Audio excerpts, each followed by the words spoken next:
Hey, coucou. Là, je viens de regarder une vidéo sur YouTube d'une meuf qui disait qu'elle arrêtait sa chaîne et je me suis rendu compte que ces derniers temps, en tout cas j'ai l'impression, peut-être que j'ai des bêtises, mais j'ai l'impression de voir régulièrement des vidéos de youtubeurs qui sont fatigués de ce travail ou des youtubeurs qui disent à quel point c'est difficile, des youtubeurs qui arrêtent. J'ai l'impression de voir plein de chaînes YouTube qui arrêtent comme ça. Mais peut-être que c'est juste une impression parce que comme j'en ai vu une, YouTube m'en propose d'autres et donc ça me crée un truc, genre il doit y avoir une espèce de biais qui fait que je crois que beaucoup de gens arrêtent leur chaîne. En tout cas, je me reconnais rarement dans les arguments que sont avancés par les gens qui arrêtent ou les gens qui sont fatigués de YouTube, mais je reconnais qu'en fait c'est un travail qui est difficile sous certains aspects. Et alors je me reconnais pas parce que je pense que j'ai réussi à rester tellement fidèle à ce que je faisais et à ce que j'étais qu'au final en fait le système YouTube ne m'a pas vraiment fait de mal. Tu vas mieux comprendre peut-être après. Je dis pas que les autres n'ont pas été fidèles, mais je pense que le système YouTube fait que pour pouvoir fonctionner tu dois t'adapter et changer, ce que je comprends. Et en fait moi je l'ai pas fait, donc c'est pour ça que je suis pas devenue sûrement une youtubeuse connue, ou aussi peut-être parce que j'avais pas assez de talent, c'est possible. Peut-être que c'était pas assez intéressant ce que je faisais, peut-être que c'était pas assez grand public, il y a plein de raisons, ou peut-être tout ça machin. Mais en tout cas moi je me suis beaucoup préservée de ça. Mais quand même je trouve que YouTube peut être un monde un peu difficile, et parfois pour moi aussi c'est difficile, et tu le vois par exemple des fois dans mes sans filtres ou dans mes anciennes vidéos 5 ans de réflexion où je parlais beaucoup de mes remises en question et notamment par rapport à mon travail. Pour resituer, si jamais toi et moi on ne se connaît pas, on ne sait jamais, je fais des vidéos depuis 5 ans, je suis dans ma 5e année de vidéo. Avant ça j'étais blogueuse, je pense que j'ai fait 2 ans de blog, donc ça fait 7 ans maintenant que je partage mon quotidien sur internet, sur les réseaux sociaux et sur YouTube. J'ai noté en vrac des trucs qui faisaient que pour moi, ou pas pour moi, YouTube parfois c'était difficile, j'aimerais les partager avec toi. Je suis pas en train de dire que globalement c'est un travail difficile, je pense que c'est un travail merveilleux. Si tu le gères bien, si tu te mets pas la pression sur certains trucs, ça peut être un travail merveilleux. Dans mon cas, ça l'est. Si tu te poses la question, j'ai aucune intention d'arrêter YouTube, en tout cas pas dans les prochaines années qui viennent. Je dois avoir 10 cahiers pleins de vidéos prêtes à être tournée ou prête à être écrite. Donc a priori, toi et moi, on va se côtoyer tous les jours pendant encore longtemps. Au final, depuis 5 ans, je réalise une vidéo par jour, ce qui est beaucoup. Et encore, comme tu sais, j'ai d'autres chaînes. J'ai une chaîne pour enfants dans laquelle j'ai fait une vidéo par semaine pendant 1 an, que j'ai arrêté depuis. J'ai une chaîne brésilienne que je suis en train de réalimenter. D'ailleurs, j'ai écrit 60 vidéos en portugais, donc on va pouvoir les faire. Là, je suis sur un projet d'ouvrir une autre chaîne un petit peu différente.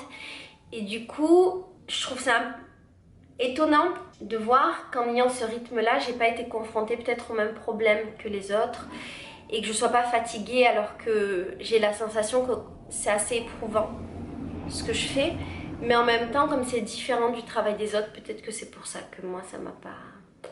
Peut-être parce que j'étais plus lente, je sais pas. Bref, de toute façon on va en parler dans la vidéo. Pour moi, une des premières difficultés de YouTube, c'est qu'en fait on a besoin de se remettre tout le temps en question, et c'est quelque chose que déjà dans la vie je fais en permanence, alors imagine sur YouTube.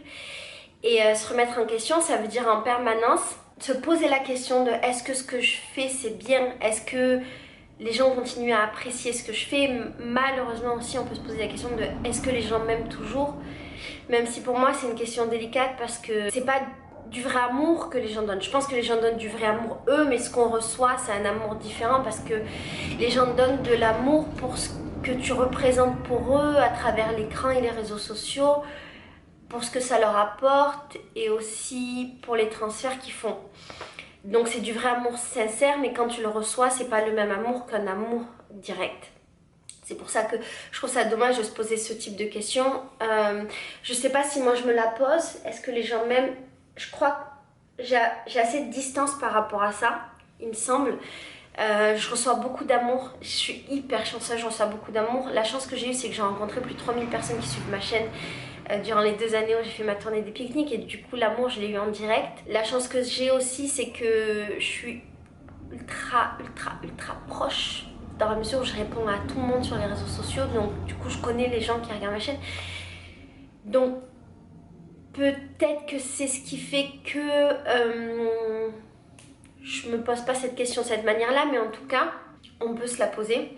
Et cette remise en question permanente, elle peut être difficile parce que selon le type de chaîne YouTube qu'on a, et je pense que c'est même pour à peu près tout le monde, on donne quelque chose de très personnel quand on fait une vidéo YouTube, même si on fait de la fiction, on met quelque chose de nous. Et du coup, je crois que le fait de mettre quelque chose de nous, ben, on est directement touché par ce qu'on reçoit. Et donc ça entraîne qu'on se remette en question en permanence. Par exemple, les commentaires YouTube peuvent faire que les youtubeurs se remettent en question en permanence. Moi, j'ai pas trop le problème parce que j'ai une communauté qui est particulièrement bienveillante. Peut-être parce que je suis pas très connue et que je suis pas très populaire. Et du coup, peut-être je suis dans une niche de gens particulièrement cool. Mais il y a pas longtemps, j'étais confrontée à ça parce que j'ai fait une vidéo sur Combini.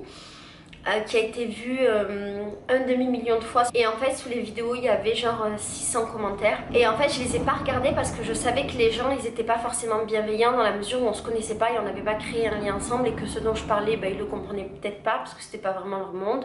Je m'adressais pas à des gens qui avaient déjà baigné dans ce dont j'allais parler.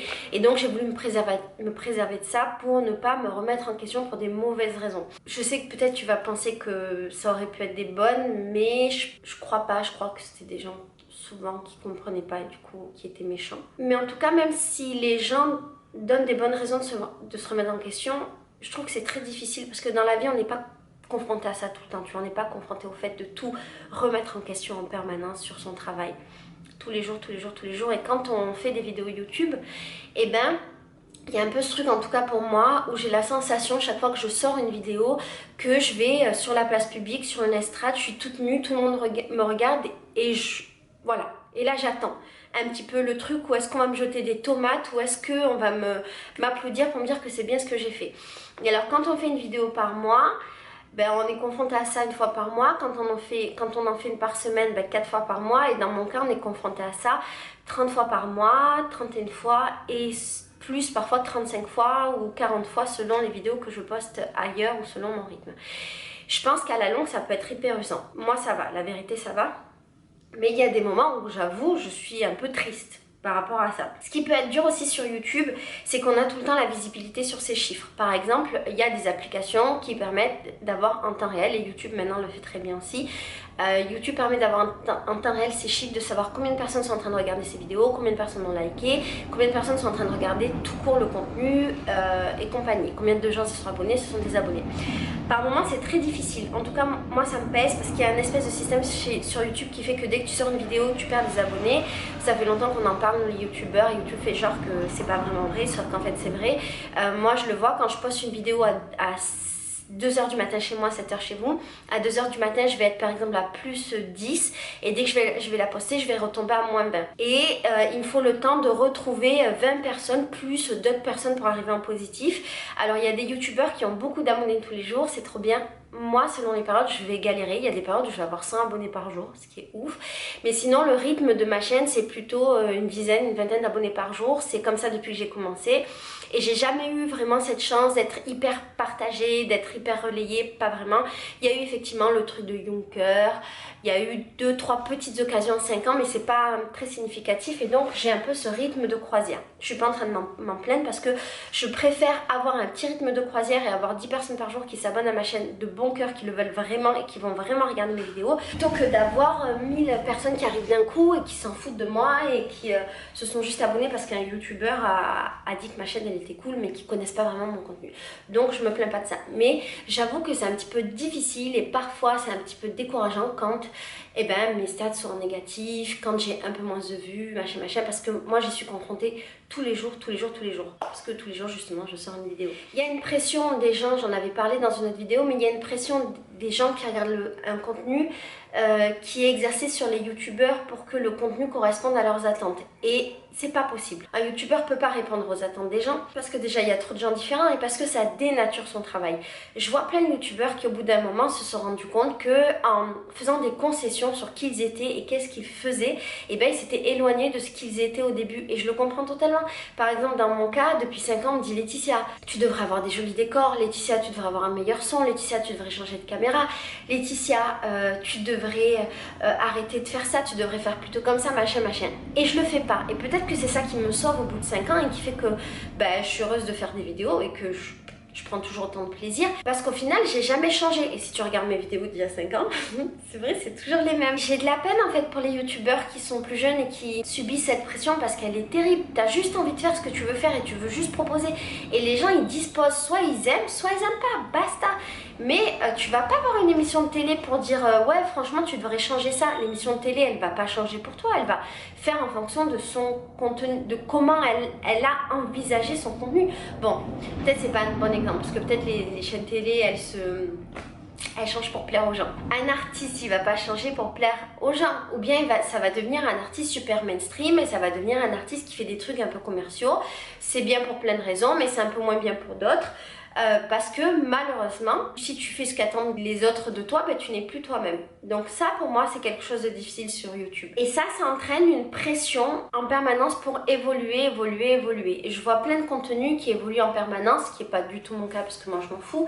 Mais des contenus qui se professionnalisent, des vidéos qui sont de plus en plus propres, des décors de plus en plus aseptisés, des discours de plus en plus aseptisés. Et quand je regarde le YouTube d'aujourd'hui par rapport au YouTube d'hier, il me manque un petit peu cette liberté de parole et cette liberté de création que je vais moins trouver. Alors moi ça me touche pas parce que justement j'ai décidé de pas trop évoluer, mais ça peut rendre pour le youtubeur la création difficile parce qu'il y a toujours cette injonction de faire mieux en permanence. Je pense que ce qui est difficile aussi, c'est que du coup tu dois faire des choix tout le temps. Tu dois faire le choix de soit être populaire, soit d'être décalé. Dans mon cas, j'ai fait le choix d'être décalé. J'ai fait le choix que ma chaîne YouTube ce soit une expérience.